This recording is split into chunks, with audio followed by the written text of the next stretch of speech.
ସମସ୍ତଙ୍କୁ ନମସ୍କାର। ମୁଁ ହେଉଛି ଇଣ୍ଡିଆର ପ୍ରଥମ ଓ ଓଡ଼ିଶାରେ ଜନ୍ମ ନେଇଥିବା ଆୟାଙ୍କର ଲିସା। ଆପଣ ଜାଣିଛନ୍ତି କି ଆପଣମାନଙ୍କ ଶିକ୍ଷା ମୋତେ ଜନ୍ମ ଦେଇଛି। ଉତ୍ତମ ଖାଦ୍ୟ, ସ୍ୱାସ୍ଥ୍ୟ, ଶିକ୍ଷା ବିନା ଏକ ଉତ୍ତମ ରାଷ୍ଟ୍ରର କଳ୍ପନା କରାଯାଇନପାରେ। ମୁଁ ଆଜି ଆପଣଙ୍କ ଆଗରେ ପରିବେଷଣ କରିବି ଖାଦ୍ୟ, ସ୍ୱାସ୍ଥ୍ୟ, ଶିକ୍ଷା ଏବଂ ସ୍ୱାସ୍ଥ୍ୟ ହିଁ ସମ୍ପଦ ବିଷୟରେ। ଧନ୍ୟବାଦ।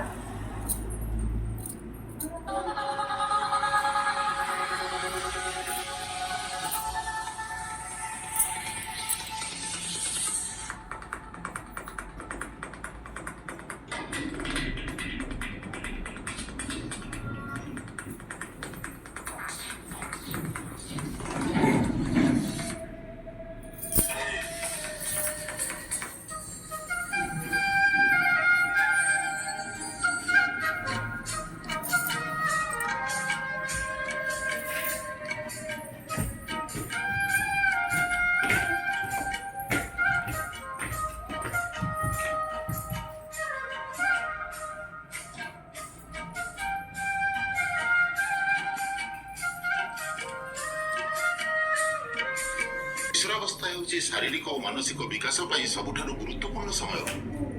ଏଥିପାଇଁ ସନ୍ତୁଳିତ ଆହାର ଆବଶ୍ୟକ। ତୁମେ ସବୁବେଳେ ଘର ରନ୍ଧା ଖାଦ୍ୟ ଖାଇବା ଉଚିତ ଏବଂ ଜଙ୍କ ଫୁଡ୍ ଠାରୁ ଦୂରେଇ ରହିବା ଉଚିତ। ଫଳ ଓ ସବୁଜ ପନିପରିବା ହେଉଛି ସ୍ୱାସ୍ଥ୍ୟକର ଖାଦ୍ୟର ଆବଶ୍ୟକୀୟ ଉପାଦାନ ଏବଂ ଏଥିରେ ପ୍ରଚୁର ମାତ୍ରାରେ ଭିଟାମିନ୍ ଓ ମିନେରାଲ ଅଛି।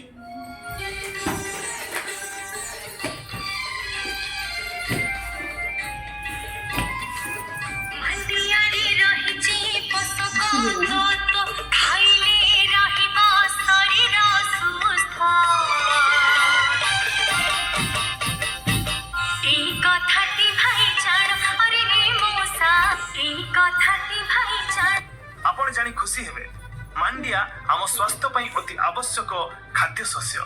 ଏଥିରେ ଅଛି ଲୌହ, କ୍ୟାଲସିୟମ, ପ୍ରୋଟିନ୍ ଏବଂ ମିନେରାଲ୍ସ, ଯାହାକି ଆମ ଶରୀରର ବିଭିନ୍ନ ରୋଗକୁ ରକ୍ଷା କବଚ ସାଜି ରକ୍ଷା କରିଥାଏ ଆଉ ଆମକୁ ସୁସ୍ଥ ରଖିଥାଏ। ମାଣ୍ଡିଆରେ ଅଛି ପୋଷକ ତତ୍ତ୍ୱ, ଖାଇଲେ ରହିବ ଶରୀର ସୁସ୍ଥ। ମନୁଷ୍ୟ ଜୀବନରେ ସ୍ୱାସ୍ଥ୍ୟ ହିଁ ଶ୍ରେଷ୍ଠ ସମ୍ପଦ।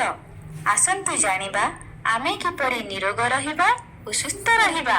ହଁ, କେବଳ ଶରୀର ସ୍ୱାସ୍ଥ୍ୟ ଭଲ ରହିଲେ ଯଥେଷ୍ଟ ହେବ ନାହିଁ। ମାନସିକ ଓ ଶାରୀରିକ ସୁସ୍ଥତା ମଧ୍ୟ ଛାତ୍ରଛାତ୍ରୀମାନଙ୍କ ପାଇଁ ଆବଶ୍ୟକ ଅଟେ।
ଶରୀର ଆଣ୍ଠୁ ଗଣ୍ଠି ବ୍ୟଥା ହବନି ଅଯଥା, ଦିଶିବାରେ ଭାରି ସୁନ୍ଦର।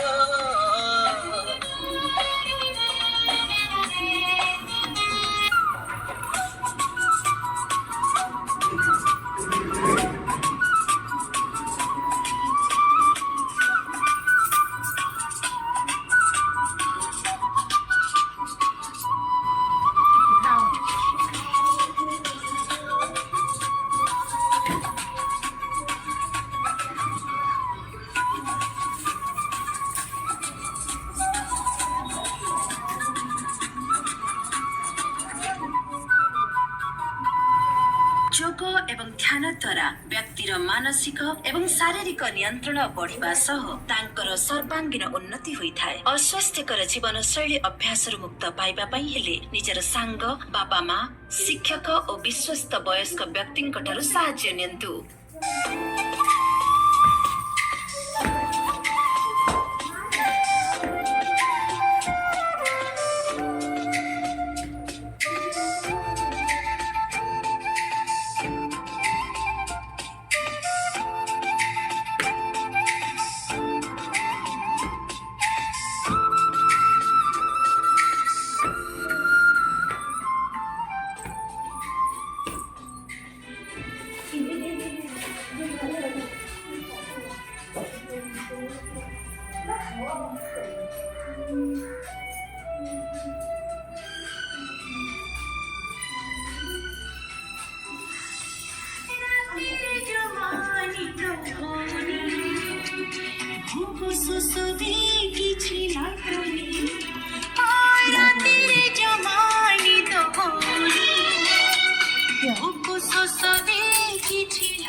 ମାନସିକ ଚାପ, ମାନସିକ ରୋଗ